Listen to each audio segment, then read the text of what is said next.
ملک کی سیاسی صورتحال کی بات کی جائے تو وزیراعظم سیاسی محاذ پر ڈٹ گئے۔ اتحادی جماعت مسلم کاف کی قیادت کے پاس پہنچ گئے۔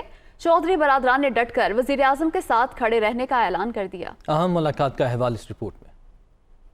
وزیر اعظم عمران خان سیاسی محاذ پر متحرک لاہور میں چودھری برادران کی رہائش گاہ پہنچ گئے۔ عمران خان کی چودھری شجاعت حسین اور چودھری پرویز الہی سے ملاقات ہوئی۔ ملاقات میں وزیر اعلیٰ عثمان بزدار، فواد چودھری، شفقت محمود، حماد اظہر، خسرو بختیار بھی شریک رہے۔ MNA صالح حسین، حسین الہی، راسخ الہی اور شافع حسین بھی ملاقات میں شریک رہے۔ عمران خان نے چودھری شجاعت حسین کی خیریت دریافت کی۔ شجاعت حسین نے وزیر اعظم کا شکریہ ادا کیا۔ ملاقات میں سیاسی صورتحال پر بات چیت کی گئی۔ چودھری برادران نے ڈٹ کر وزیر اعظم کے ساتھ کھڑے رہنے کا اعلان کیا۔ چودھری برادران نے کہا کہ 14 برس بعد شہباز شریف کو ہمارا خیال آ گیا۔ شہباز شریف کو کہہ دیا کہ عمران خان کو ہٹا نہ سکے تو وہ پہاڑ پر اور ہم زمین کے نیچے دھنس جائیں گے۔ ایسی چال کا کیا فائدہ جس کی کامیابی کا کوئی چانس ہی نہ ہو۔ چودھری برادران نے وزیر اعظم سے کہا کہ آپ کے ساتھ سیاست کریں گے، عدم اعتماد کی باتیں افسانے ہیں۔ ملاقات میں چودھری شجاعت حسین نے مہنگائی کا معاملہ بھی اٹھایا۔ سربراہ کاف لیگ نے کہا کہ مہنگائی نے عوام کا جینا دو بھر کر رکھا ہے، اس پر بھی کچھ سوچیں۔